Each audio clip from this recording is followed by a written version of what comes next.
a must ban. It's like we have to not let them have this. But in my opinion, when you do like this type of draft, like I think that this is just wrong to ban like this. And also, this highlights like Ryu's weakness on Azir. Like you wouldn't have to ban Cassio if Kimchi stopped that. You wouldn't have to ban Cassio if Ryu actually like played Azir at a good level. So this just like further highlights. This is like further highlights, just like that bad pick ban. So it's just like really bad drafting by Brawley in my opinion. Because like look at what they just trade. They just like give them the best in slot ADC, and they give them a comparable jungler. And like what did they get out of it? They got Skarner. Like Skarner is good and all, but on this patch, I don't think he's like above and beyond better than Sejuani. It's like a little bit better maybe, but not enough to matter. So then like this is where the Cassio ban comes in. They protected their rise on the 2-3. But the problem with that is like you just gave them Azir anyways. Like why did you ban like this just whole trade here where you pick Rise, they get Azir, and you ban Cassio? That's like, it just doesn't make any sense. And on top of that, one of the better ADCs against Azir is also Caitlyn because of the range. Like, yeah, Tristana gets range, but I don't know, dude. I just don't like this. I don't like the way that this first 3 picks went down. Like, if you look at these 3 picks, and then you look at these 3 picks, you're like, huh, I wonder who, like, made out better in the first 3 parts of the picks. And, like, you're on blue side. Like, blue side, you should be getting, like, you should be getting the primo fucking picks. Like, that's why blue side is so strong and everybody wants this, because, like, you got the nasty picks. But I look at these 3, traded versus these 3, and this is just like, holy fuck, you fucked up hard, probably. That's what I see. In my opinion, this should have been an Azir ban if you want to do that. And then you should have not just ban, you should just not ban Cassio. And then like what would happen is that you would pick, I guess you pick Rise here and then they'd pick Cassio. But I don't know, you could do some type of better mid lane trade than this. I just don't really like this trade at all right here. I think that Ryu is just like really dependent on these 1-3-1 roaming champions. So this is like champion pool issue on top of that. And then you look at the second round of the bans. They banned Morgana and Camille.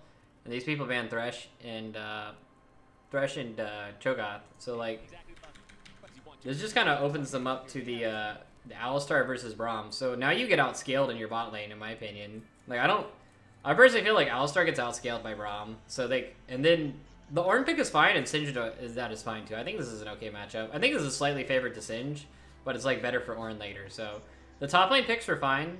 Like I think this is an okay trade, but trading the Braum for the Alistar right here is like, that's really weird. And I would have never ever banned Camille against Impact. I would have never done that. Like this ban, if you're banning Camille against Impact, it's like, do you even know who you're playing against? Like, have you ever watched Team Liquid play a game? Ever? No, you don't grab Taric. This should be like, why ban Morg if you're just gonna give them Braum? Like you're banning your counter pick. Like what are you doing? Like this is just wrong. Like why are you banning Tom and Morg? I just don't get that. Just doesn't make sense to me. No, Singed just... Ornn beats Singed early, but Singed has the advantage of you can W Ornn's ultimate, so he can't ultimate. And you get to make priority-based plays with Singed, like, as the game goes on. So, like, I don't know. This whole blue side draft from 100 Thieves is just, like, a hot, big pile of garbage to me. And this is, like, one of the key things that I'm going to highlight as we go over these finals, is that I think that 100 Thieves drafted really badly, and they didn't understand how to use their team at all. And that's why, like, I'm not trying to demerit what Team Liquid did in the finals, but the point of, like, this review is to... I'll kind of explain my, like, philosophy on this, is that generally, like, winning and losing and being up and down gives, like, different types of emotions. And one of the big problems of, like, winning and being up is people get this emotion of like euphoria and they feel like they can't lose and they don't understand why they even won in the first place. They're like, oh, I'm so smart. Like, oh, we played so well. It's like very common in the stock market or in like, you know, like cryptocurrency trading and stuff like that, where people, they think they're up and they think they can't lose and they think they did it so well. But it's like, it might actually just be a fault of the other side of the coin, where it's not that they did so well and they did so good. It's just, you know, the people they're against are actually just idiots and they did bad. So, well, I'll just give you an example. Like, you know, So, anyways, this is like what I want to highlight by this. Like, I don't want to demerit Team Liquid. Team Liquid did play well, and they punished 100 Thieves being bad. But the thing is like, what happens when they play against somebody who isn't bad and who doesn't have these types of mistakes? And that's going to be one of the key things that I point out in this VOD review, is just pretty much like how badly 100 Thieves fucked up. So already, like, this draft is just a big pile of garbage, in my opinion. I'm going to turn off this volume, by the way. Like, I look at this draft, I'm like, wow, you guys, you get outscaled in mid, you get outscaled in jungle, your top lane are comparable scaling. I'd say Ornn outscales a little bit, but not enough to matter. I'd say Kate and Braum are outscaling this just because of, I mean, Triss is really good late game, don't get me wrong, but I think just the particular duo of the Kate and the Braum are, like, better than Alistar Triss combo as it goes into the late games, so we'll go through this. So we'll talk about their level 1. Let me make this bigger. So level 1, I think, is okay. Like, they wanted to push in here, and they're trying to use, like, the Kate Braum advantage to, like, blow flashes and get... Like, this is one of the strengths of Braum, is that you can just, like, kind of wander in and do whatever the fuck you want to do and get the vision to find out where they're starting, so that's completely fine. And then people just, like... We just have, like, a natural, like... This is just a straight-up, like, regular thing. Meteos, one thing to highlight here is Meteos doesn't get a pull, and TL's bot lane has to pull for Smithy. So this should give a natural advantage to Afromu and Cody's son. And Meteos should also, like, be a little bit behind in down tempo because of that. Not that it really matters that much on Skarner, but this is a big advantage to the 100 Thieves bot lane. Like, when you play Caitlyn lane, you generally want to be in lane early and be pushing, so they kind of, like, lost out on that advantage. And that's why they actually got pushed in early, if you look at it. So I don't think TL pulling for the Sejuani was, like, that good, to be honest. I personally think that... Actually, no, it's fine if he starts on that. Because Singe can't really give a pull either. But it's just kind of weird to do with Caitlyn. So this is completely fine that they did that. It's just, you're not going to be able to use your advantage with Caitlyn early. But I don't really think it matters against, like, an Alistar lane when you have Braum. So if you look at pretty much, like, Meteos did a 3-camp clear, which is not very common on Skarner to do that. And he did this to kind of try to gank this bot lane. Like, I look at this setup on this, you'd have to do, like, a pull, flash, and a headbutt on Olay to even, like, remotely get this gank off. I think this is a low probability gank, and I honestly don't like that he went for this gank. And I think that this compounded with the fact that he didn't get a pull, just kind of overall set Meteos behind from the beginning. Like, if you just notice what Smithy's doing, he's just getting vision on top side, protecting his top laner. He's going to be able to get, like, a really nice, like, Raptor and double clear, or, like, Raptor and Grom clear after this. So, overall, like, I think 100 Thieves opener was weaker than TL, just because he's fishing for this gank. So now he's going to go over here and get this Scuttle Crab, get Gromp, which is fine. I'm surprised Smithy actually didn't go for this Gromp in this situation either. I think he should have gone for this. I definitely think Smithy should have gone for that Gromp there to trade off. But he ends up doing Raptors, and then he goes down here, and his Gromp is gone. So Smithy...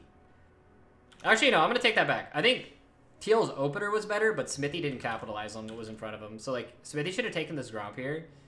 So you actually see that he gets down in experience because of that. Yes, he gets his Raptors, but overall in the first clear, if you look, Meteos is actually going to be up on him, even though he didn't get a pull, which is kind of odd.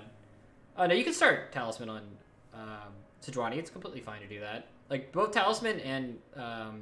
you generally do Machete start if you want to go, like, do a 3-camp into gank, but he wasn't really looking for that, so that's why he did Talisman.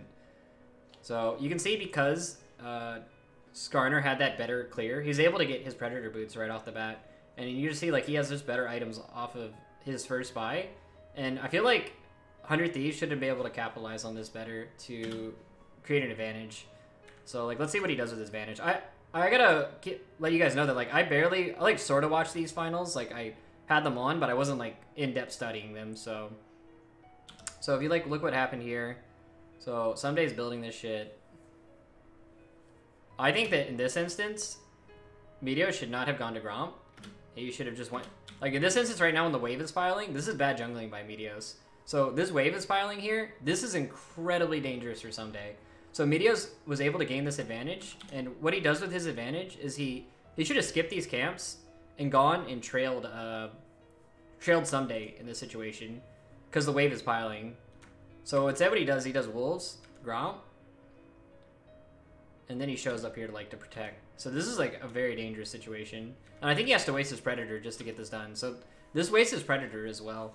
So I think this is just like kind of bad jungling by Meteos. They should have skipped those camps and provided vision. And then he goes in here. He still has boots, but now his like Predator advantage is gone. And these Raptors are gonna come up kind of late. So they do this standard junglers fighting over Raptors. You can't really see it because they're not highlighting it, but this is just like fighting over the second spawn of Raptors. This is really important. But I think because like they don't know where Singe is, they're not able to like actually contest this stuff. So I think Sejuani just ends up getting most of the Raptors. Maybe I think Smithy probably smited it. Yeah, Smithy actually smited the big Raptor, and Meteos got the little Raptors if you look at in this situation. So yeah, you can see Meteos got the Smithy got the little Raptors, and Meteos got the big Raptor off of that. So Meteos actually came out ahead in that situation. So they're gonna do the clear. There's not much strategy in like the first 6 minutes. Like the strategy really comes in once like these blue handoffs start happening. So I was surprised that yeah, they actually weren't able to. They can't move on the bot lane here, so this is fine. So they're able to hand off blue for free. Azir's gonna get the push. Yeah, I was surprised that in this situation that TL wasn't able to capitalize on this and move on the red or something, because they had both bot lane pushing and the mid lane pushing, but instead they went for dragon. I always like when I'm thinking about players. Well, I'm always thinking about players. I always think about like their signature moves and things like that. This this dragon call, the priority based dragon call, is pretty much. See you later, friend. Anyways, this to me is like this is Doublelift's signature move. Is the priority based dragon call.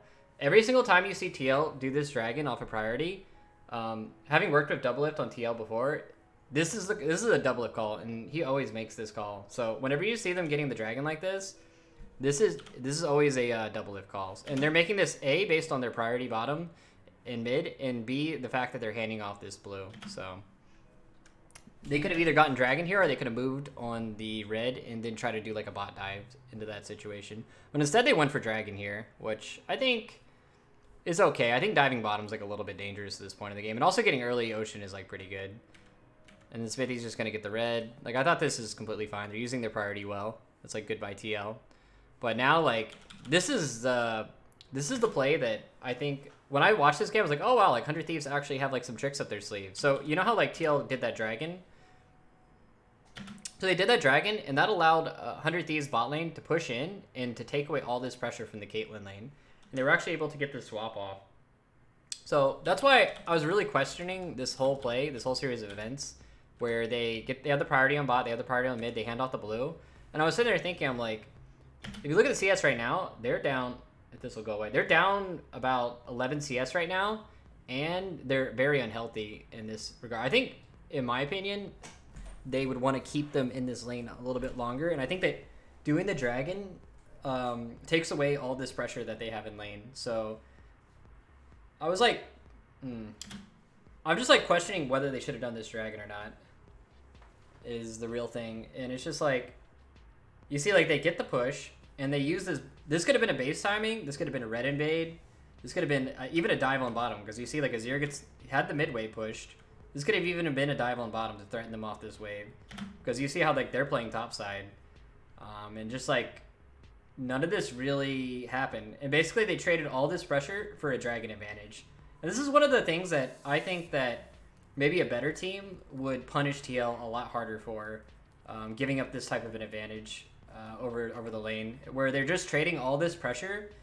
They're trading their mid lane push pressure, they're trading their bot lane push pressure, and they're trading this extra timing from the blue buff, where they have to hand it off on the left side over here just to get this ocean dragon. So it's just, this is a really odd moment to me.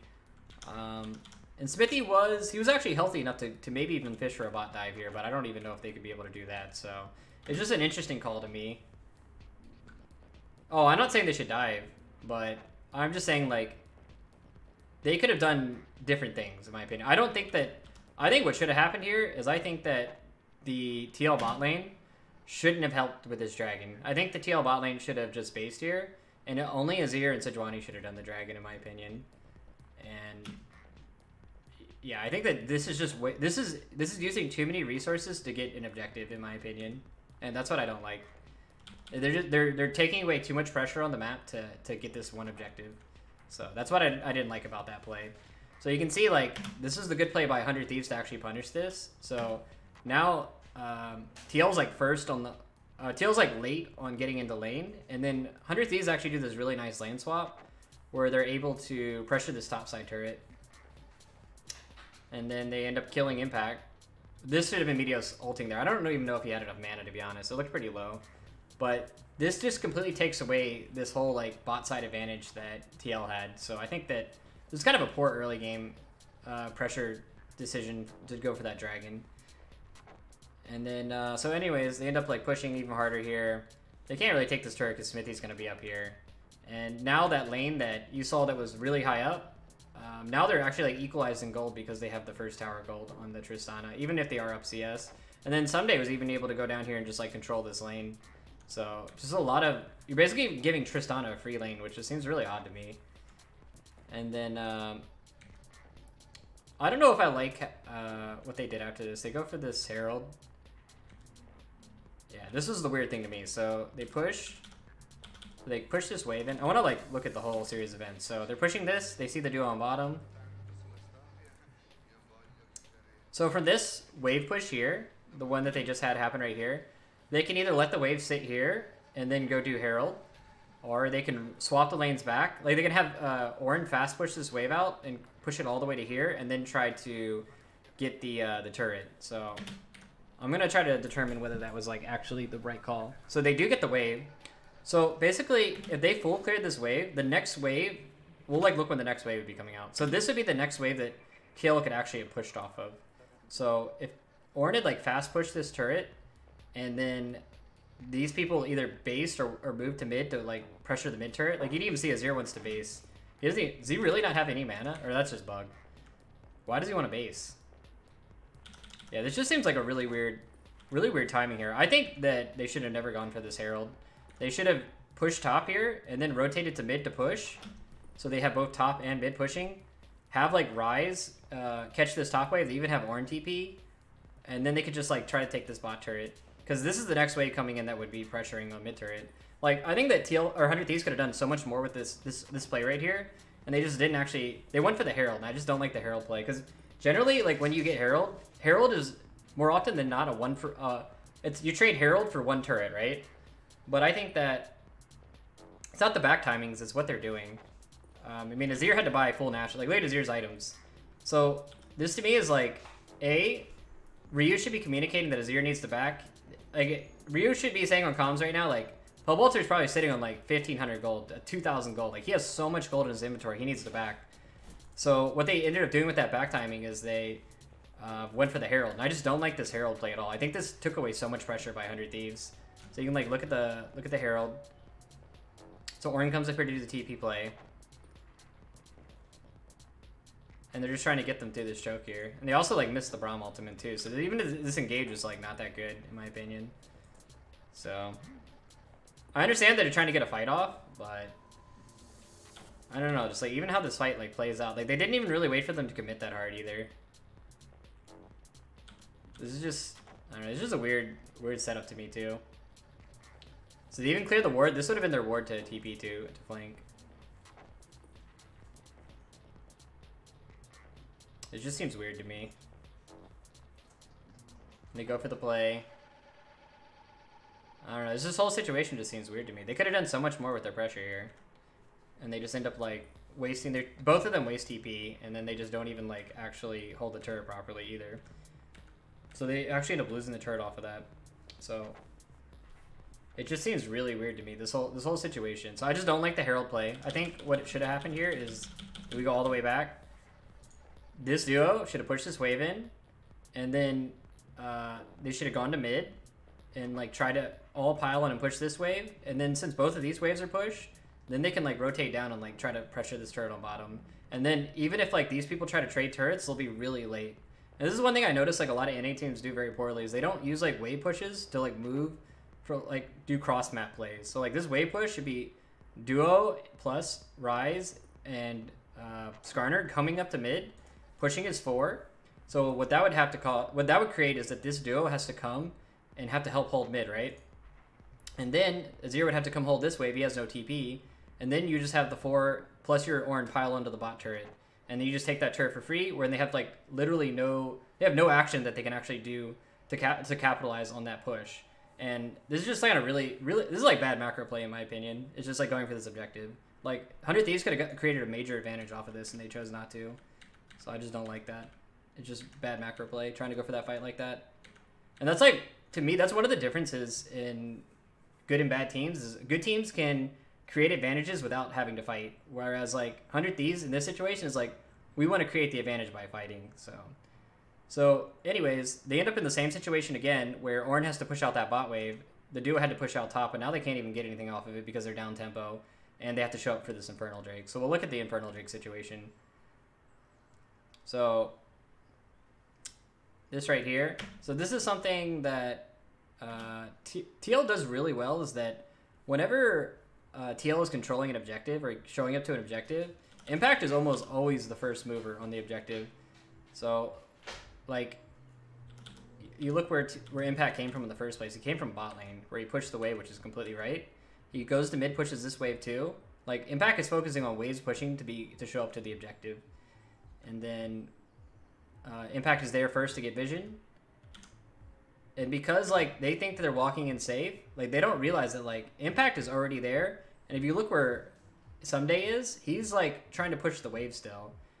And that's, like, to me, that's one of the key differences between Someday and Impact, and I'm going to highlight that throughout the series. This to me, is Impact's specialty move, is that he drops waves, or he doesn't go for waves, or he pushes out waves early to get to be at the objective far earlier than the other laner. And he's, like, always there first to start the play. And this is Impact's greatest strength to me as a player. And this is one of the reasons why, like, TL is so successful when it comes to objectives and dragon control and vision control and things like that. And I'll show you this, guys, a little bit, like, throughout the series. This happens a lot. So if you notice, guess who's here first, and guess what Someday's doing? Like, Someday is just not here. So was there a time when Someday could have been there? Someday could have been heading mid right now. This could have been a situation where Someday drops this bot wave and then comes up and gets up with the group, and then they walk in together, right? You could have been walking up this pathway behind red right now, and then instead of TL being the first people to group, guess who can be the first people to group? 100 Thieves can be the first people to group, and then they can be walking in together, and then they can be controlling the dragon vision together. And I'd say arguably 100 Thieves have just as strong, if not a stronger, team fight right now. So, like, I think they can actually do a lot with this. Outside of Rise not really having any AP items, that's kind of bad, but I think if they're there first, they can actually, like, fuck them up pretty hard. So, if you look, Someday, instead of going to meet up with the team, he goes back down and he tries to push this wave. And this is the key difference in Impact and Someday as players, is the willingness to drop waves to get with the team to get the vision. Yes, they can win instead of drawing a Braum ultimate. They have Ornn ultimate and Skarner ultimate. It doesn't, like, these ultimates don't matter. It just matters who's here first. Imagine if Ornn is here with them right now, going to get this vision. These people come into here. Alistar right now, he combos into here. Ornn ults from behind. Now Ole has to block from this way only. Ornn ultimate's coming from this direction and, like, slowing them all up. These people will get fucked on. Like, look how split they are right now. Like, the rest of 100 Thieves did the right thing already. They already pushed the wave. Double is out of position in this play right now. He's, like, actually having to deal with mid lane priority. These people would just get fucked right now. They would just insta-kill both of these people, and then they would just take the dragon right after this. This is a key mistake by Someday right here. So instead, they end up in this situation. Look how late Impact is to this fight, or Someday is to this fight. The fight's already over. He never gets there.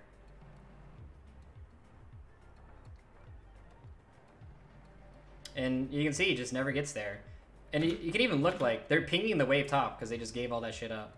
So this should have been, this is 2 people dying when so these are 2 back-to-back situations where 100 Thieves don't know how to properly use wave push and don't know how to properly play around objectives, to me. So these are some things that, like, I want to highlight, like, that I think are 100 Thieves' weaknesses, and why I don't think that TL actually played like that great of a game. And they were more just capitalizing on 100 Thieves playing really fucking badly. Yes, TL got to fuck 100 Thieves. 100 Thieves should be fucking TL. That's what should have been happening. So you just kind of see this. It's not about pressure. Look, Someday had the opportunity to come up. It's not about pressure. It's a decision right here. The decision got made right here by Someday. You can see him right here. He's on the map. He has the wave pushed. He can walk up and join the team. The decision was made by Someday to go push to the next wave. And this, to me, is either poor coaching or poor understanding by Someday, which kind of goes hand in hand with poor coaching. It's just inability to set up for an objective properly. So, it's just bad. Just bad play. He doesn't need to push the wave to turret here, though. This could, if he just leaves the wave here, it's a dead wave. This wave will sit. It'll sit right here, and this wave will be pushing. And this wave's already pushed because they got here first. That's why this is just bad play by 100 Thieves. And to me, this play pretty much cost him the game outside of like that Baron thing. Yeah, I used to coach Someday, but I don't know, dude. He's been working with somebody else, man. I don't know what to tell you, friend. I don't know what to tell you, friend.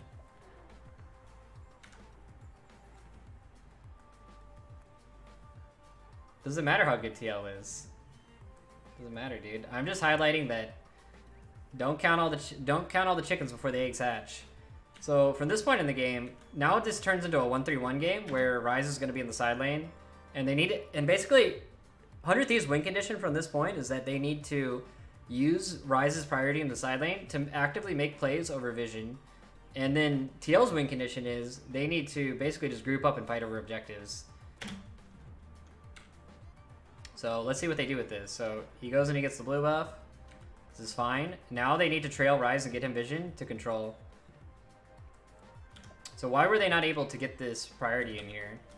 So if you look at all the way back here, this Azir got this wave pushed all the way out.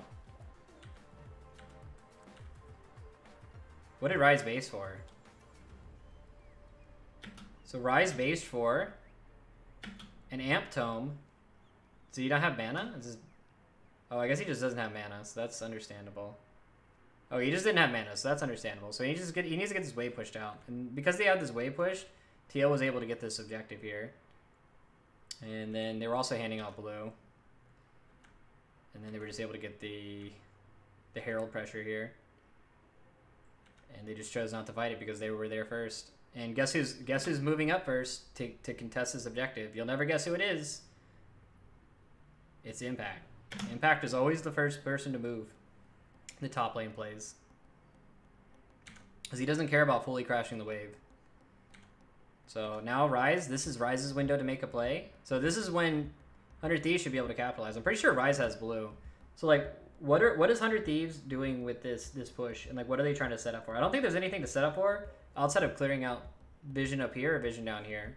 And also people are getting back out on the map, so they just group up and they just take all that vision. And this is what you're supposed to do. Like, see how Azir's like having to catch that wave, and they brought Ryze in to take all the vision back. This is like pretty bread and butter, like pretty basic stuff by 100 Thieves.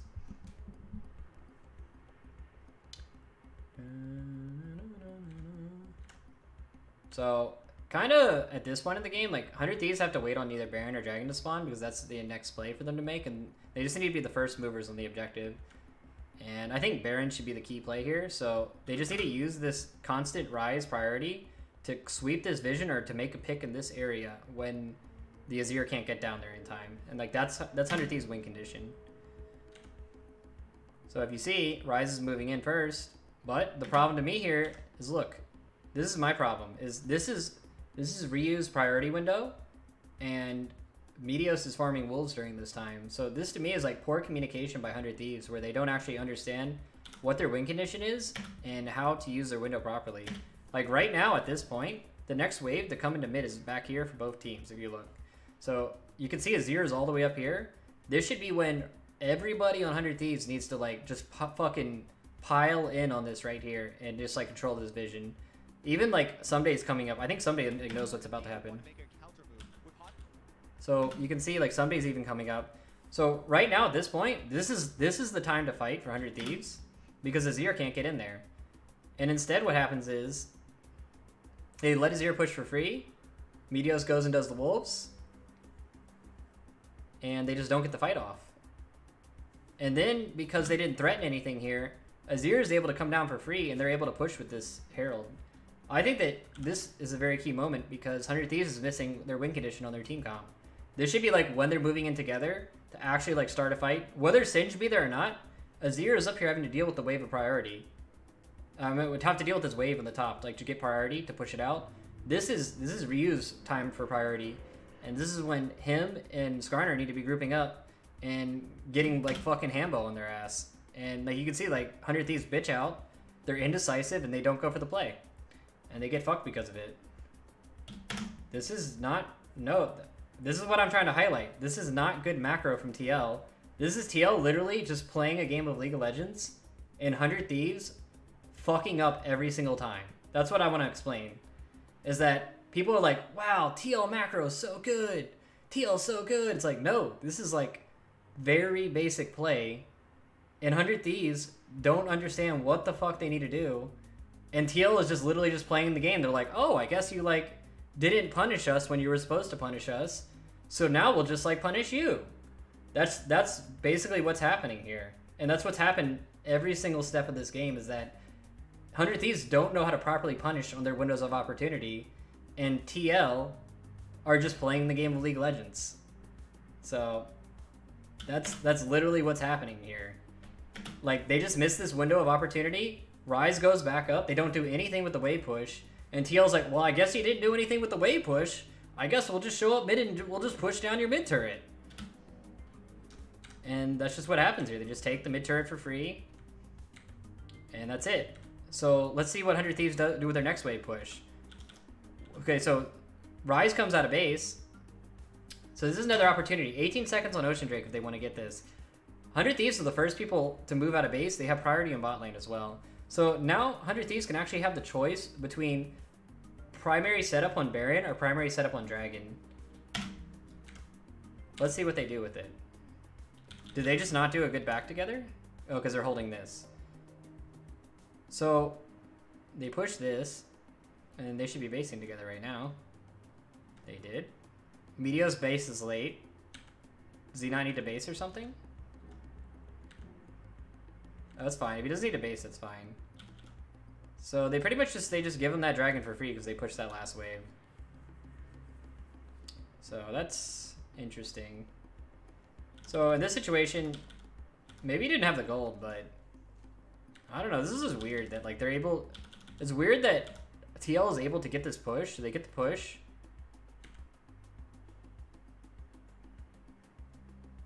I just don't like this. I don't like that Ryu went up here and does he just not have mana? Oh, he doesn't have mana. Okay, that makes sense. As he pushed that last wave. So he just doesn't have any mana. He comes out.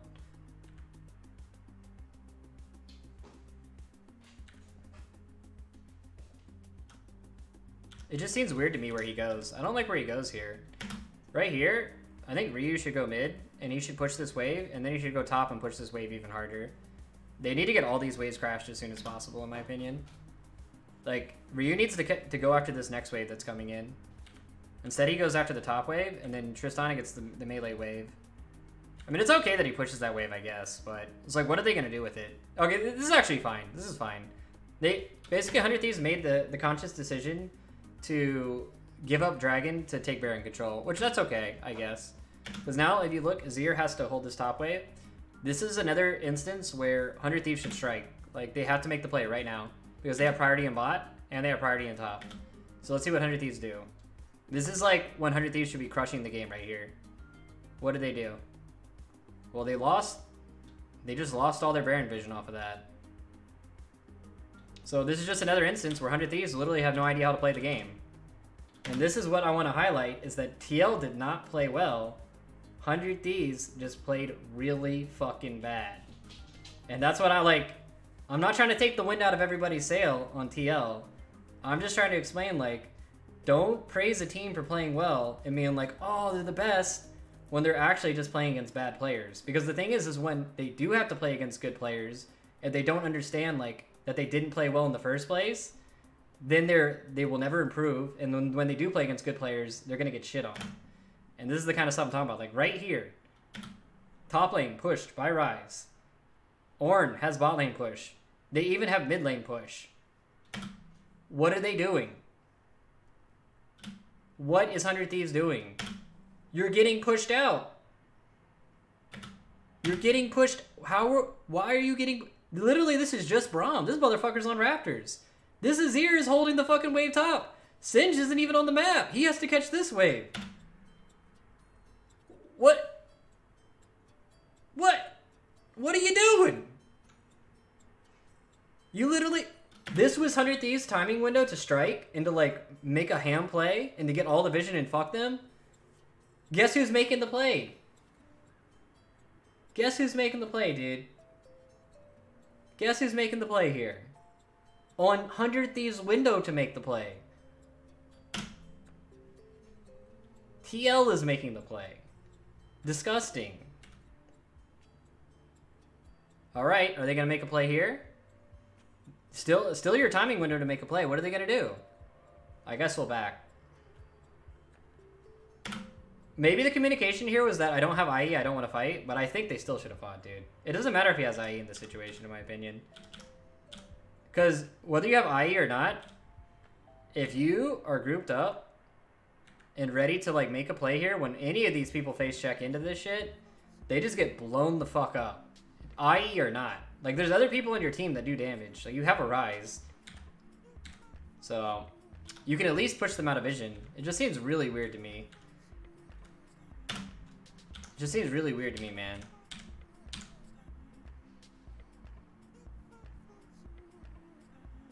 So anyways, they end up getting their IE. So now this is TL's window to make a play, because guess why TL gets to make a play? TL recognizes, hey, I'm Azir. I have the wave pushed. TL understands how to play the game. They're like, well, since I pushed this wave, guess whose time it is to make a play now? So we'll take all this vision off of my wave push. They take all the vision. They get the full push. And guess who's stuck holding the turret? Guess who's stuck holding the wave here? This is 100 Thieves. Like, can you see the night and day difference between what people are doing on their plays? This is 100 Thieves window. Ah, they're coming in. Run away. Don't do anything. Quick. Ah. And then this is TL's window. Group up. Take all the vision. Wait. Yeah, group up. Take all the vision and push. And then Smithy ints. But this is just done by Smithy. This is Smithy just inting, so this doesn't count. I feel like Smithy, whenever we would scrim against any team Smithy's on, Smithy would always int at least one kill like this in a series. This is Smithy's signature move. He's really clutch, but he always ints it. You can watch a lot of TL games. Smithy always has one death like this for a game, where he literally just ints. Like, what is this? Smithy, no! You know what I mean? I love Smithy to death, but that's Smithy's signature move to me. Where he gets like a little too aggro and he just kills himself. It is a signature move, dude. He always does it. It's hilarious. Anyways, they end up pushing the waves out. So we'll go back to reset and we'll look at like what they do with their windows of priority. So now they're just pushing them out because this is Ryze's window of priority. They're actually challenging the vision for once. They're learning. Did Aftermoon have to flash there? Probably not, but he wanted to guarantee the kill, I guess, so I don't know. So look at this. 100 Thieves have finally decided to do something with their window. Look at this is Azir. If you notice, this is 24 minutes into the game, and if you think about how many times did I highlight when 100 Thieves could have done this? At least 3 times during the game when they could have actually made a play based off of this. This is the first time in 24 minutes where they've actually decided to do something and come up. So if you look, the thing is like they're not even together to do this. This call is probably just made by like some days like, all right, I'm like sick of us doing nothing. We're getting pushed around. Let's fight. Someday comes up, and you can tell the team's not on the same page either. Like look at Meteos right now. What is he doing right now? He's getting his Spire. Like, this is a severe disconnect on the team. This, like, Meteos is, like, over here getting Aspire. He could have walked straight here and mid up on the fight, if you look. He could have been here on time for the fight. He could have been there. Or at least be where Tristana is. And this is just, like, a severe disconnect where they don't understand, like, what they're supposed to be doing. And this is just really bad macro by 100 Thieves. And they just don't understand. And yes, they do end up killing Double Lift. Huzzah, they did get him. But it's like, this shit could have happened like 3 times already. And it could have happened more cleanly. And this is the kind of bad macro I'm talking about from like these teams. Like they just, their macro is just not clean. So we'll talk about this Baron. This is the Baron that like tilted them for the whole series. So this is good by Afro here to go for this pick. But imagine if Afro had Flash for this. He could actually have Flash in this situation. So if he had Flash, he could have pulled Flash Pobelter and then headbutt him in. But he does have Cleanse, so it's difficult. And they do end up killing Zero off of that, which is really nice. And for this situation, I think that... I don't know, man. I think they should have been able to stop Smithy from going in on this shit. Like... This just seems odd to me, man.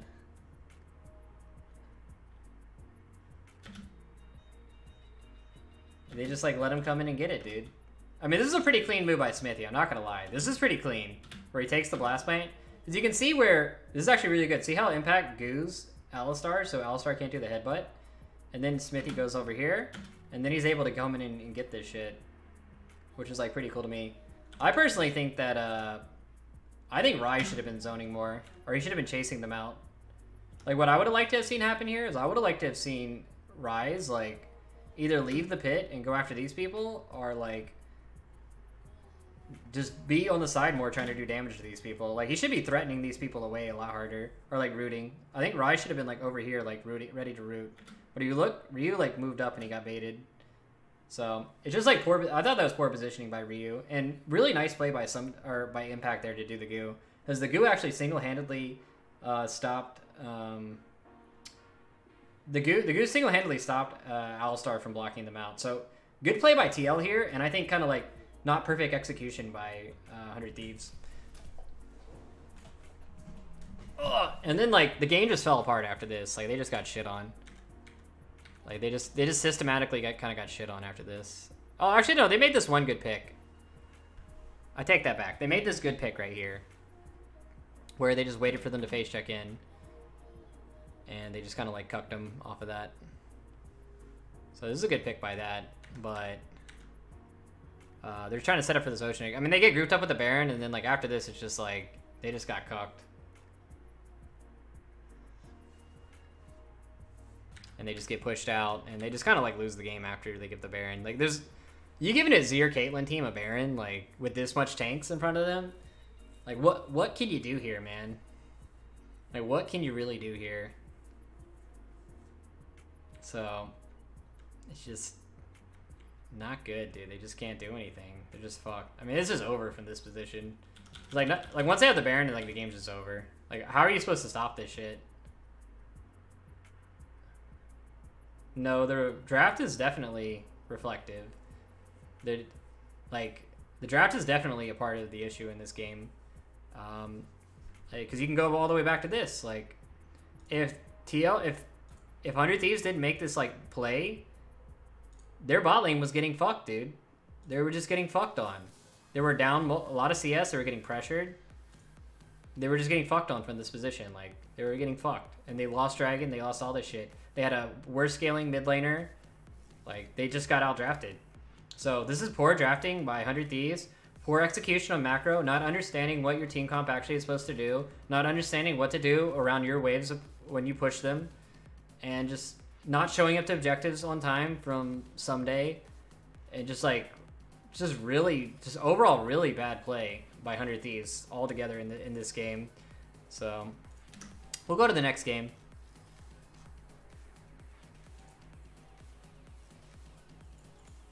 Alright, so we'll go back to the draft.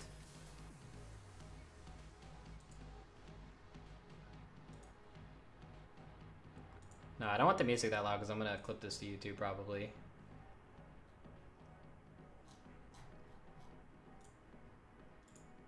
Alright. So...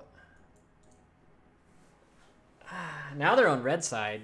I still don't understand this. Like, you literally just blind picked Braum. Braum is good, like a good pick into Tom. Like, you picked Braum on your fucking 1-2. Like, look, they 1-2 pick Braum. Why the fuck are you banning Tom Kench? Like, I know you want to play Skarner, and I know Tom's good against Skarner, but like, bro. Come on. Come on. Like, what are these bans, bro? I understand the Swain ban. Swain's broken. But, like... what? Like, you're literally trading Trundle for Skarner. Like, what? Why ban Olaf? If, like, you're gonna do that trade. These two bans are just bad. And you fucking first pick... you first pick Braum!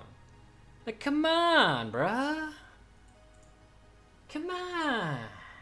Smithy plays Olaf.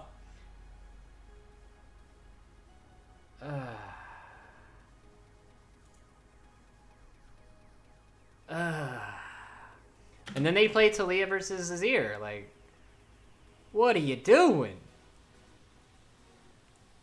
Come on. And then they ban Taric and Alistar, but they don't ban Morgana. It's like, wait a second. What? You used 3 support bans, and you didn't even ban the right one.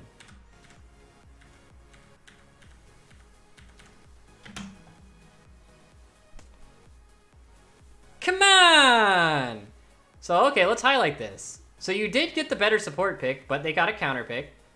I would argue that Trundle's a better pick than Skarner. I'd say they're equal. Equal or Trundle's better in this particular meta, in my opinion.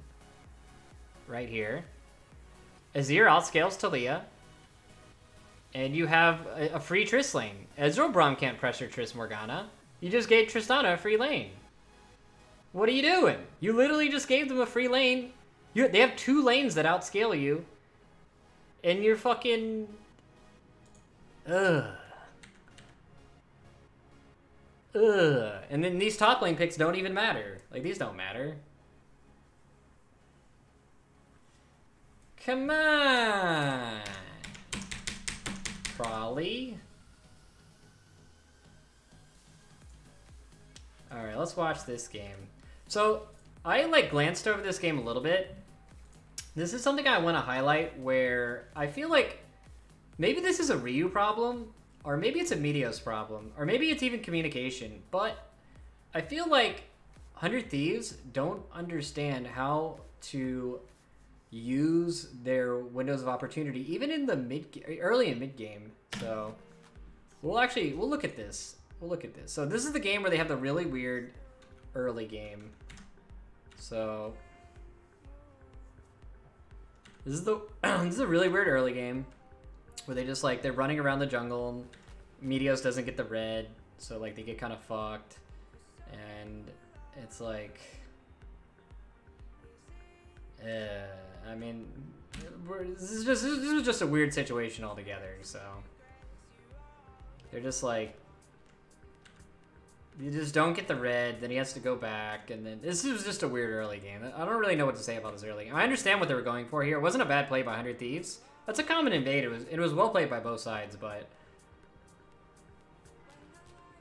so Varus is good against Triss. That's why they banned Varus. All right. So basically, they end up with this weird lane phase where Ezreal got the free base. He has a tier, so that's really good for Ezreal. Like, Ezreal actually had a really good early game in this game. Meteos is a little bit fucked, but it's whatever. Like, he got fucked, but he recovered, and they're both level 4. Completely acceptable. So, pretty much the whole early game is moot. Oh, this is a problem, actually, I have right here. So, this is a common jungle thing where this, to me, is a communication issue. So generally when you as a jungler gets pushed out, and this even happens in solo queue, so Smithy's coming and he's pushing Meteos out, right? So you have to think about what can Smithy do from this point. So because Smithy knows that Meteos is pushed out, He has the gank opportunity on mid, or he has a gank opportunity on bottom.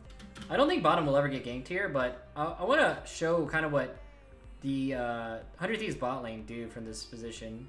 So this is incredibly dangerous over here because they know that it got pushed out. Trundle could be sitting here waiting in this bush even before then. So they are queuing it. And then they need to crash this wave. This was actually a really good play by TL here, but this is such a dangerous situation in my opinion. They had to blow all their sums. So this is just them trying to push out the wave early. I'm trying to think about how they could have recovered from this situation. Did they have wards up? Yeah, I don't like where he warded the bush. Actually, warding the bush is fine. This is overall just a good play by TL, to be honest. And 100 Thieves didn't exactly play it bad, but they did get punished for it pretty hard. No need to flash on Ezreal. Morg will flash bind you if you don't flash there. So you see how he gets jumped on? So from this position, a good Morgana will flash bind you. And she won't throw a point blank bind, she'll flash bind you. I'm actually surprised he went for that bind instead of a flash bind. Because like what I thought Ole was going to do here is I thought Ole was going to flash bind him. So I actually think Ole didn't play this right. So right here, what you do as a Morgana is you flash, hold the bind, look where he's going to jump flash to, and then throw the bind, and then you just guarantee the kill. That's 100% kill from that point. So I personally thought Ole didn't play this game properly. And this was really smart pathing by Smithy overall, so this situation could have been played better, in my opinion. It was a very heads-up play. So that's good. They got a lot of pressure off of that. And then, so this is what I want to highlight is, yeah, so Smithy does this return play on top side. They catch him. Oh yeah, because, here, we'll go back. Sorry, I skipped too far ahead. So from this point, they did the gank. Impact is basing right now, and look at mid's health. Like, they're very low, and he knows he wants to crash away. This is actually a really nice play by Impact, by the way, to try to go for this. Because he could have, like, W flash eat or some shit, so he pushed him out. Didn't give him the good base timing. This is smart by Meteos to come in and try to block him from coming into the lane. But I think that Impact is just taking a greedy path up the top because he doesn't want to lose the cannon minion. And he just ends up getting punished for it. So this is actually very smart by Someday and Meteos here. This is like a good return play. Although Meteos does get fucked for it. So maybe he could have flashed better. Oh, he just needed to flash the Q, to be honest. If he flashed his Q, I think he would have been fine. Whatever. That's like hard to call. Good play though. Okay, so this is where the 100 Thieves macro to me starts coming into being like really questionable. So if we look, oh, here it is. So when 100 Thieves go back out onto the map, this is like this weird disconnect between Ryu and Meteos that I notice a lot throughout the series. So generally with Taliyah, you want to be able to roam with your jungler and either dive or push people off of objectives and things like that. So from this point, this is Taliyah's roam window. Skarner goes for Raptors from this point, and then he passed the top side to try to clear out vision. This seemed really odd to me because I thought that like, so generally what I'm talking about is like, so look at Taliyah's roam window. This is the area where they have vision control. Generally, the Skarner should move with the Taliyah to alleviate pressure from bot lane here. So they have the wave push, they have the roam window, and they could take so much pressure off a bot lane right now and help them out. And what ends up happening is only Taliyah goes bottom, which is fine. But I'm just kind of like looking at what Meteos is doing with his time here. He's just going for the farm, try to get 6. So there's like a disconnect here. It's completely fine that he wants to go for this farm. And that play is okay. Like, Ryu did get the vision and take some pressure off a bottom. But look at where Ryu goes with his next window of push. So if you look right here, they ping him. They know he took the pink. So he pushes mid again, right? So this is where they should be able to control vision again, I think.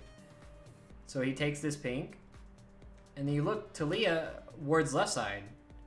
So I don't know if this is to protect the red or to like threaten top side or what, but It just seems really weird that he would play to this top side while Meteos is playing to this bot side here. So it just seems like a really weird setup to me. Like they're trying to control two separate areas of the map at once, and I think that's kind of odd to me. So then you look, Azir gets the wave pushed, and then they move in together top. And then they move for this blue buff. Or I mean they move to get vision on the blue buff. Like this whole series of events just seems like, it seems not good to me, in my opinion. So like, what I think should happen here is I think that they have bot side river control, and they know the blue buff's coming up. They know Azir is going to want to get that blue buff. What they can do with this is they can try to push and go for a 4-man bot play.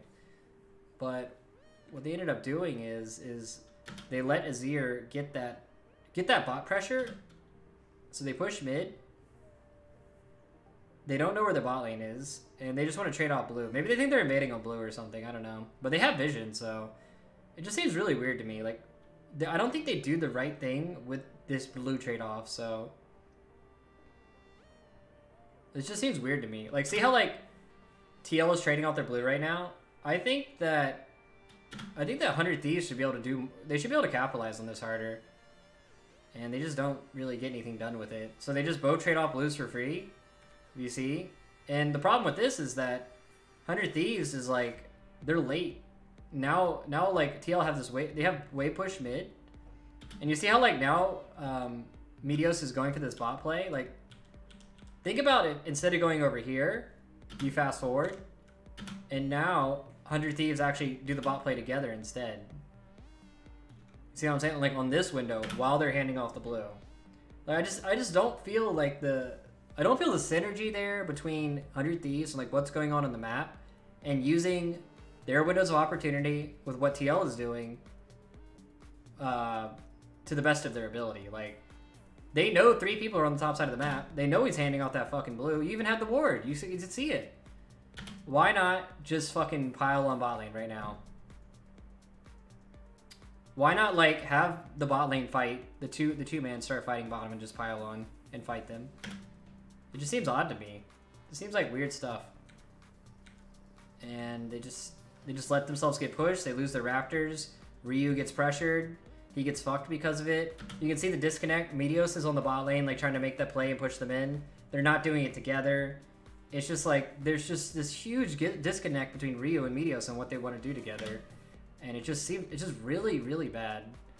And then now they end up fighting this fight. This guy comes in, and Ryu just gets fucked on. It's not about knowing they have sums up. That's not how League works, dude. It's not how it works. You have 4 people. You know you know they need to hand off blue right here. You know they have to. Even if you don't die bottom, your goal should be to get the base timing from your bot lane. Like, you need Ezreal and Braum to get a base timing and to get back out on the map. Ezreal needs to buy. Ezreal right now has so much gold in his inventory, so you need to take that pressure away. And you can see, like, Meteos knows this, so he trails bottom. And look, the duo ends up pushing the wave, as you can see. You can see right here, like, the duo pushed the wave because Meteos trailed. Like, they just needed to do this together with Talia and Skarner earlier, so that, like, none of this shit would have happened.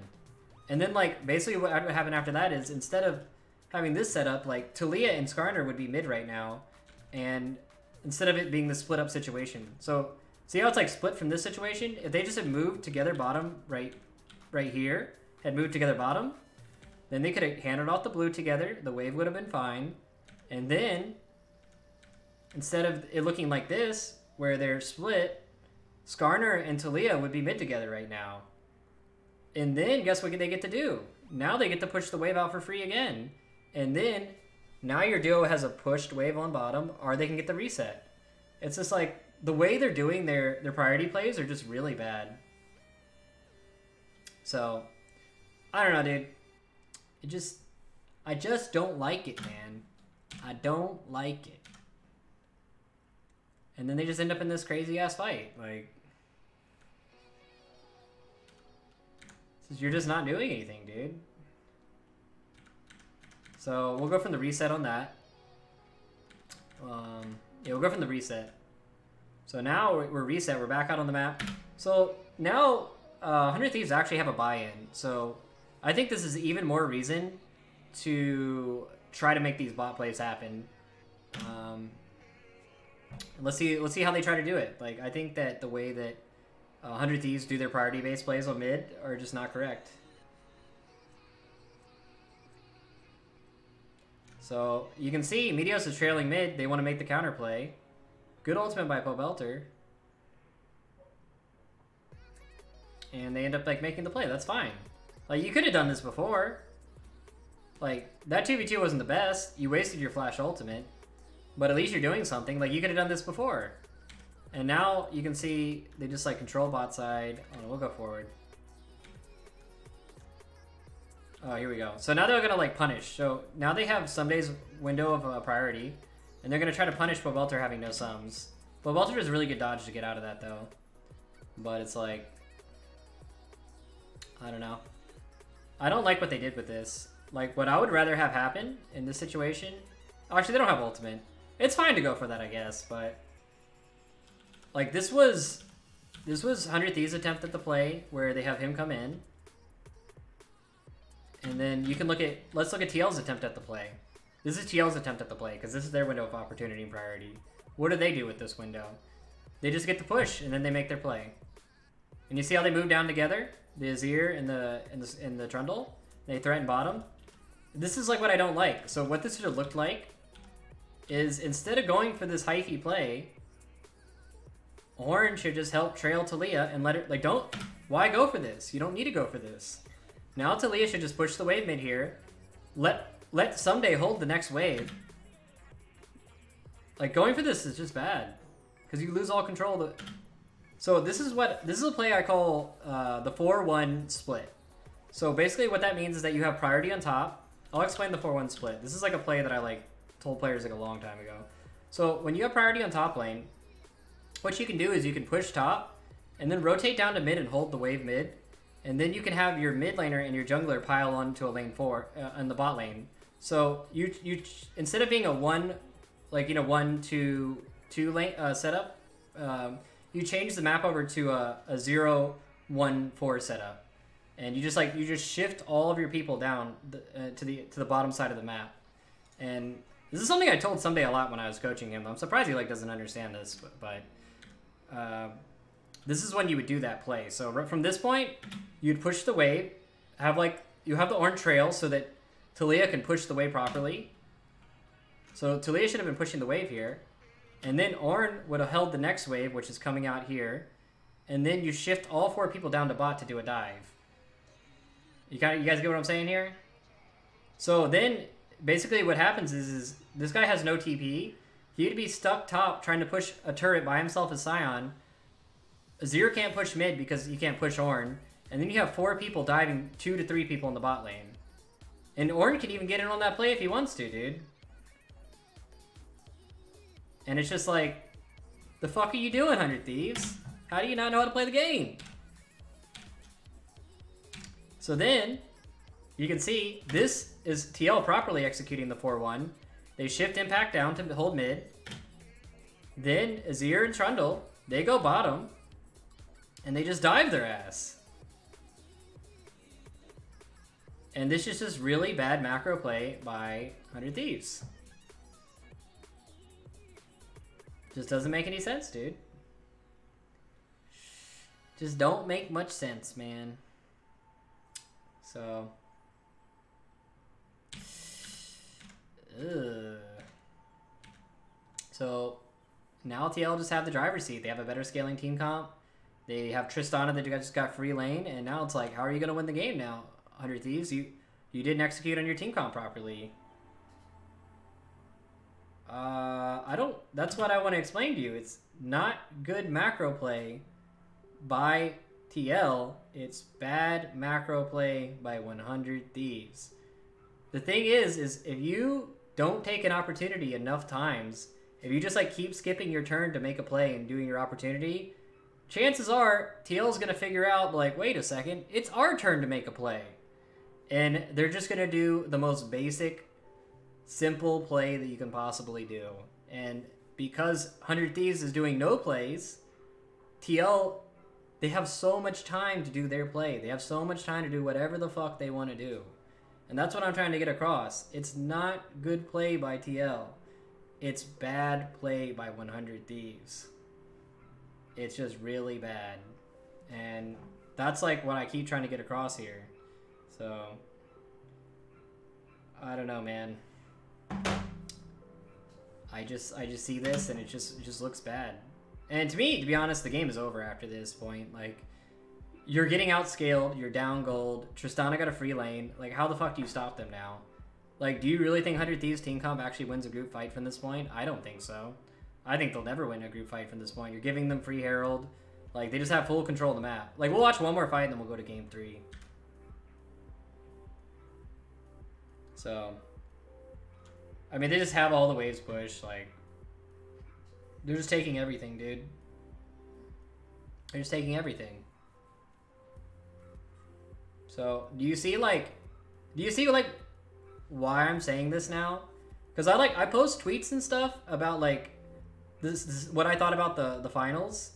And I'm like, all right, guys, like, let's calm down. Like, TL didn't play that well, you know. Like, I thought that, you know, maybe 100 Thieves, like, just didn't play that well. And people are like, shut up, Saint. You're just salty and a hater. And you hate TL. And it's like, no. Like, 100 Thieves is just really, really bad. That's what I'm trying to explain, man. Every team in NA is bad. It's just like, what? Like, come on, man. It's not comms. It's just they were never taught how to play the game. I don't think... I mean, I don't know if you guys remember, but I was on, like, some talk show at the beginning of the split where I tried to explain that, like, Probably is, from my understanding, from what I don't really know, because this is what I heard, that Probably is a very good opening coach, and he can teach the basics very well, and he can, like, teach team cohesion and stuff, and he's probably good at interpersonal relationships, which is, like, that's all good and dandy. Like, those are actually some of my weaknesses as a coach. I'm not a very good... My interpersonal relationships are, like, actually not that good when I coach, and sometimes I'm, like, not very good at conveying my point. But when it comes to strategy, somebody like Probably or somebody like that, I don't think that they understand how to actually play League of Legends. And this is the kind of stuff that I want to highlight, is that this is, like, why you have two different coaches. You have an interpersonal relationship coach, which is the head coach, and then you have the strategic coach, which should be, like, actually teaching all this, like, fundamental shit. And I think that maybe a team like 100 Thieves or Echo Fox or any of the other teams in the league, they just don't know this stuff. And they didn't really teach the teams very well. But it's just, this is how the game looks, man. It just looks bad. It just looks bad, man. We can't really watch any more of this game because the game's already over. Like, they got outdrafted and they got outscaled. So we'll go to the next game. So we'll go to game 3. So let's look at the draft, boys. You got the Caitlyn. Job well done. But why do you have Tom Kench banned still? What are you doing?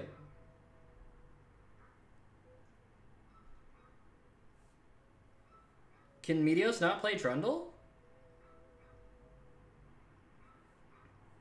When they watch an LCK VOD? Because a lot of this stuff they don't even do in LCK VODs. Even Korean teams are, like, not the best at macro. I hate to break it to you, man. Like, a lot of teams don't... Even some of the high-tier LCK teams, they don't even, like, have pristine macro. They win the game off just, like, being just sheerly better. And it's just how it is, man. I mean, I think... don't get me wrong, like, the Korean teams are fucking beast mode. They're really good. When it comes to, like, small scale macro and, like, nice, like, big calls and, like, hyphy team fights and shit, but a lot of these macro calls are, like, people just don't know how to do it, man. I don't get it. I just don't understand it. It's not like the game has changed that much throughout the years. So, beats me, dude. But this is another extraordinary draft that we got going on here. The Ryzen to Azir again. At least you got the Caitlyn this time. But I don't know why. Why are you banning Tom, dude? Like, do you like Ryze versus Azir? Like, just ban the Azir, man.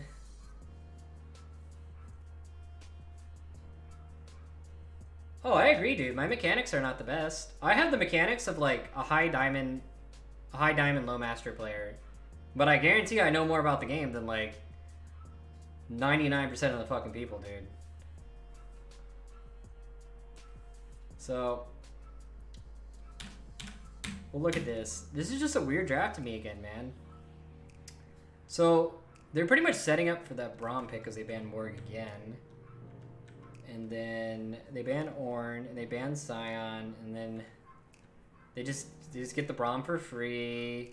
And it's like, now what are you going to play into Braum? What's your pick? You going to play Thresh? Okay, really? You're going to play Thresh? You're going to get outscaled? Okay, that's fine. And then you blind pick Gnar, and then this Maokai pick comes out of nowhere, which is like really bad. So I don't know. This draft, this is one of the better drafts. This is one of the better drafts from 100 Thieves in my opinion. I think this was the best 100 Thieves draft in the series. I still hate that they're banning Trundle. I hate that they're banning Tahm Kench, but this to me was the best 100 Thieves draft of the series, just because they got the Caitlyn, and they actually traded the junglers properly. They got the Sejuani versus the Skarner. I feel like they, instead of picking the fucking jungle pick here, the Skarner pick, they picked the Caitlyn pick here, and then they traded off like. If you contrast this against like their first game where they traded off Caitlyn and jungle pick for Caitlyn, you know, like at least from this point you could counterpick their mid laner if you wanted to. I think that this one of these should have been an Azir ban so that this 1-2 trade is like not as like favorable to Team Liquid. But I think that overall this was the best draft from 100 Thieves in the series. But one of these should have been a fucking Azir ban. Any day of the week, man. Like, don't just give him the 1-2 Azir. Like, come on, man. You've already shown you can't counterpick it. Don't give it to him, man. Don't give it to him.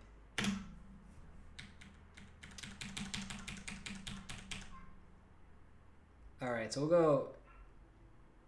we'll go next. We'll go down this. So, I thought 100 Thieves had an okay game plan here. They wanted to pressure the Maokai really badly. And they did actually end up pressuring him a lot. Like, we'll just kind of like move forward on this. So they had this like really good counter gank here. I thought this was really good by Meteos. Like good game sense and good communication. A little bit ham from Impact to like go this hard. This is a really good counter gank here though. They should have been able to win the game off of this, to be honest. Where they get these kills and they also kill him and he has no flash. Like...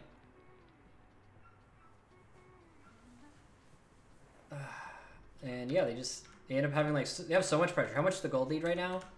So they have 9k to 7.7k gold.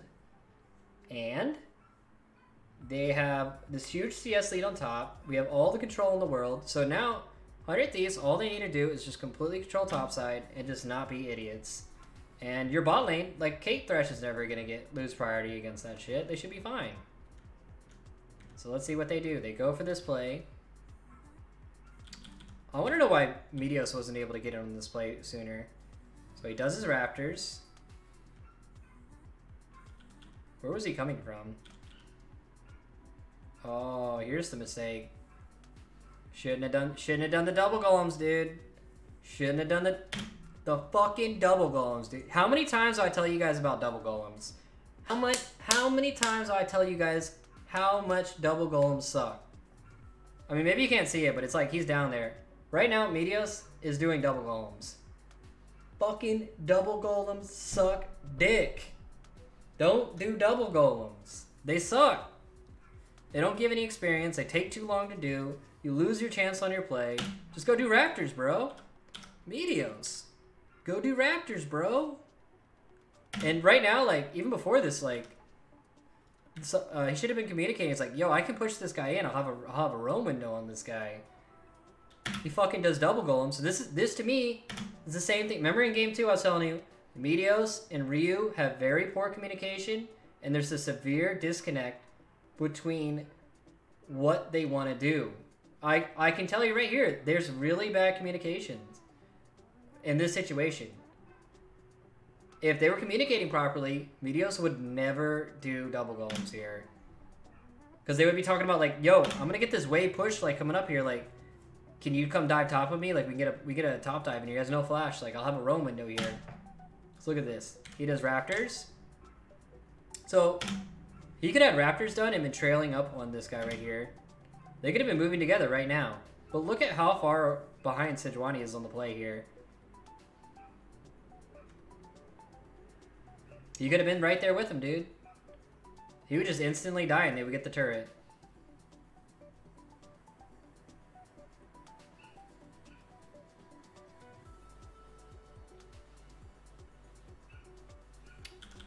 To go back on this, even if he wanted to do the double golems, just kill the big one and the small one and then leave it. Go do Raptors and then trail. He would have still been there on time. He's behind because he cleared the whole fucking camp out. Like you can do the big and the small and then leave it.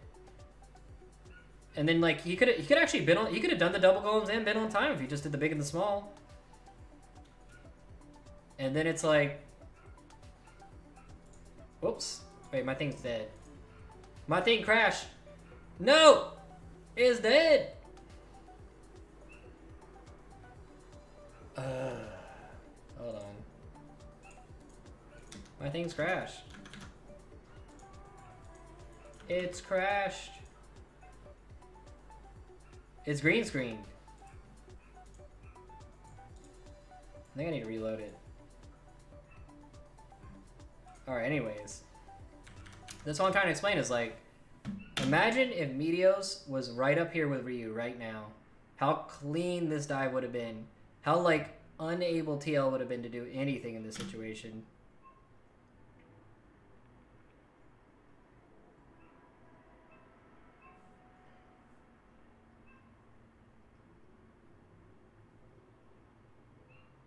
And then someday kills himself. They could have literally had 3 almost full health people right here. Just like railing this fucking turret. And then TL would have been like... They would have been like, well, fuck. We're fucked, guys. And then like their only play they could do is go bot. But guess who has TP advantage? Someday has TP advantage. It's not even about missing the Q. This is just bad macro play. Again. By 100 Thieves. They just played bad. Imagine if Meteos was here from the beginning of all this. He dodged Naruto with Maokai W, which is really well played by him.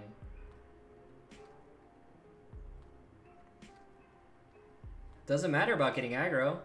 They could have everybody healthy, man. Just how it is, dude. Then because of that, they have to use their TP. They lose their TP advantage. Their bot lane has to blow a flash here. Like, I don't know what is Caitlyn doing here? Why is Caitlyn autoing the turret right here? What are you doing? Like, Cody. Is he crashing the wave? He's not even crashing the wave. Like, what are you doing, Cody? Why aren't you backing with your support? Why are you autoing the turret for 20% of its health? Why aren't you getting back out on the map faster? And because of that, now look. Now they're late on getting back into the map. Now they have the wave pushed on them. So they're in a bad spot. And then because they didn't actually like successfully do the top dive because Meteos showed up late and they mechanically executed it badly, now they have to go back to top lane again. And then Meteos kills himself. And they have no TP here.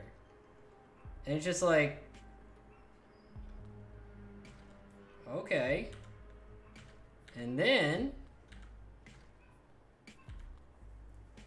Now... I think they get dove bottom right? Because they have TP advantage.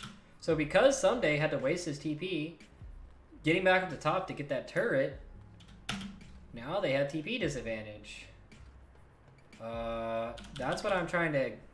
Okay, this is what I hate when people are like, yeah, but Impact played really well on the gank. It's like, that's why you have good macro, friend. If you have 3 people up here together, just like insta-stunning this guy and killing him where he can't even move. If you're just stunned right now by a Sejuani E and you can't even move, there is no playing it well. It's just, well, I'm fucked, guys. There was nothing I could do. They actually played the map properly. We're fucked. I'm level 4. They're both level 6. We're fucked. I don't give a fuck how well Impact could play this shit. He'd just be fucked, and they'd all be full health. That's what I'm trying to explain here. 100 Thieves just do not how to... They don't know how to play the map. They can't play the map, dude.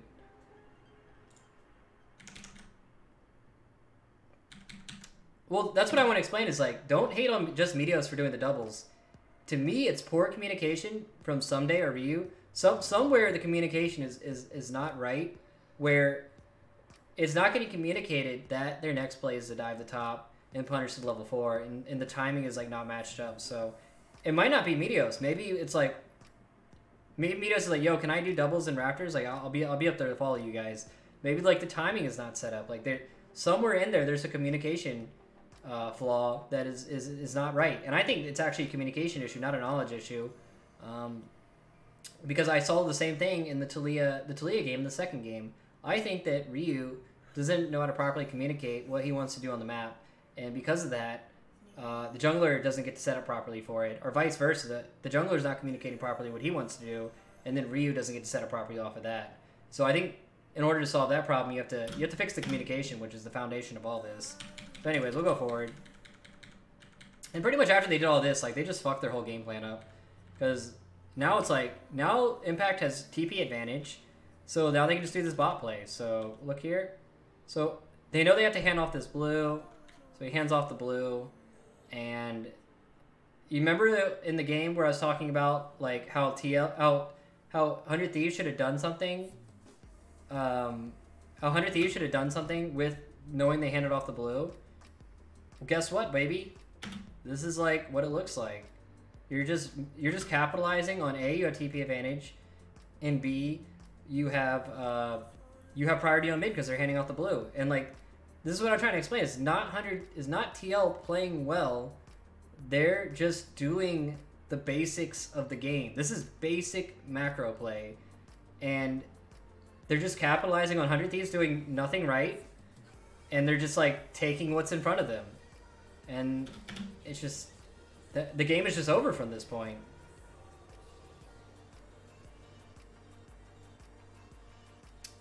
That's just how it is, dude. That's just how it is. And now the game's over. Because now you freed up the lane, the gold is equal. Oh, and remember what I was talking about with the 4-1 thing? So remember I was talking about the top laner would go to hold the mid lane when they do this four-person play on the bottom. It's a 4-1 shift. Guess who goes to hold the mid lane here? Guess who goes to hold the mid lane? The top laner. This is the 4-1 shift. And they just get everything for free. Poggers. It's almost like TL is just doing basic macro play. Wow.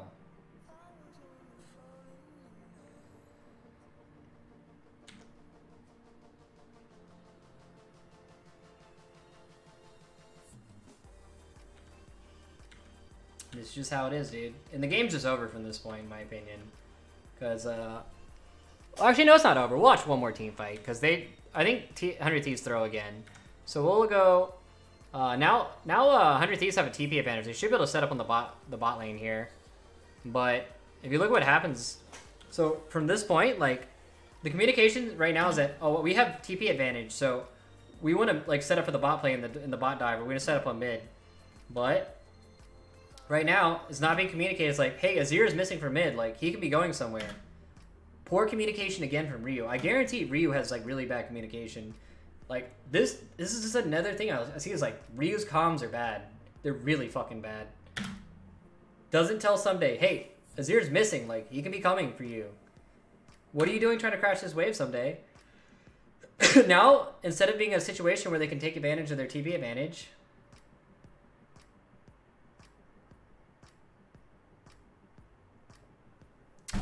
and they just get fucked.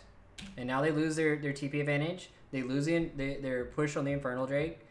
And it's just bad communication, dude. Like, Someday could have been here first. Now he's not here first.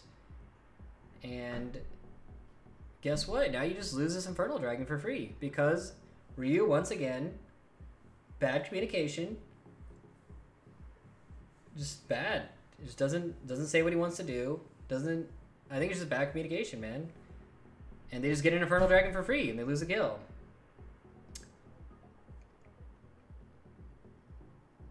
And this is how it is. No, I say it's basic because...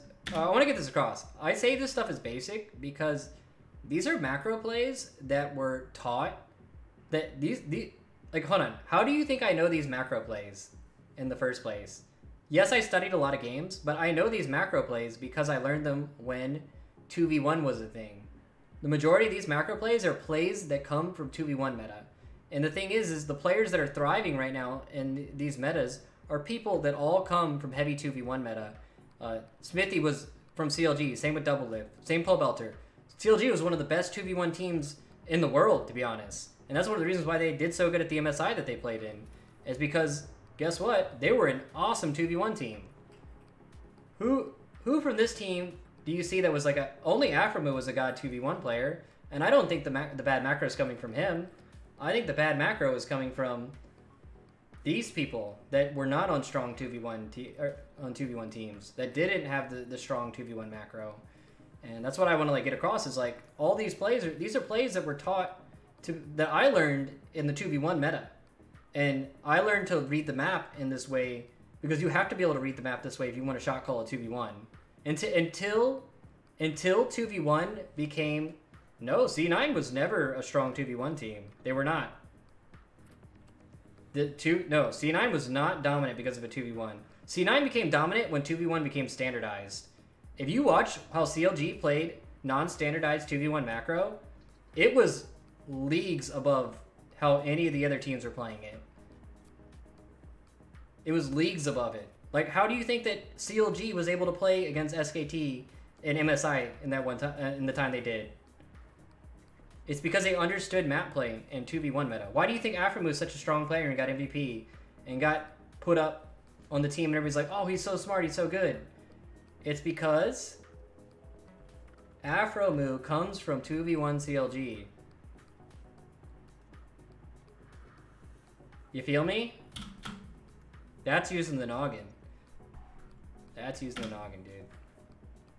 When 2v1 meta was a thing for Ryu, when he was playing, it was solely 1-3-1 based for him, because that's when assassins were popular. That's when he was playing like Zed, LeBlanc, all those types of champions. So all he had to do was sit in the side lane. So, same thing with Someday.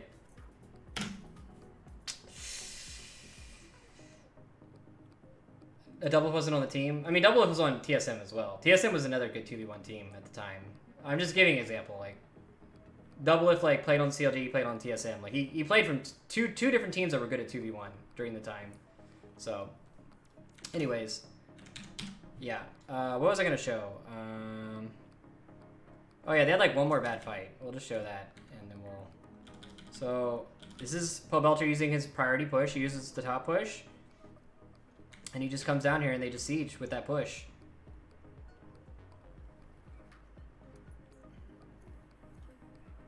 Yep, exactly. Ryu and Someday are very good at 1-3-1, but their cross-map movements are not very good. So, and then they're just using the map better than them. I think they get in some like weird fight on top side in this game. I can't remember how this game ends. I think they just get on some like weird map play on top side. I think this is it right here. Oh yeah, this is it. So, yeah, they start this Herald. This was a weird Herald because Pobelter dropped the wave to come get this. I don't even understand why TL is going for this, to be honest. But did they?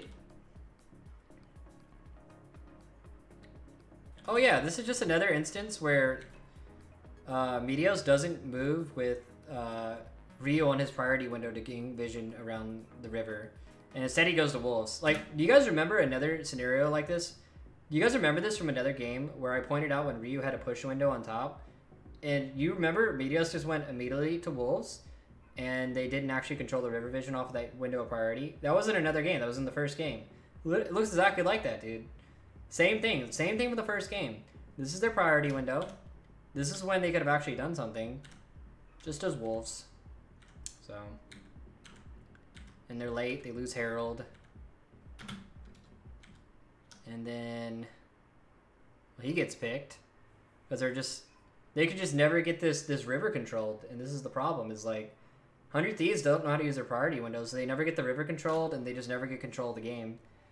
And it's just how it is, man. And then Ryu, like, ints here. He literally ints. I think the game is just over from this point. Like, Ryu's just, like, tilted. He's just inting. So...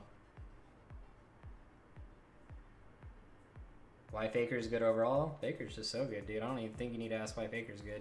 Anyways, that's the end of this series, man. That's my VOD review, though. Hope you guys enjoyed. I'll have to clip this out real quick. 1 second. I'll clip this out and upload this to YouTube. So give me a second to do that. I'm gonna play ads while I wait on that.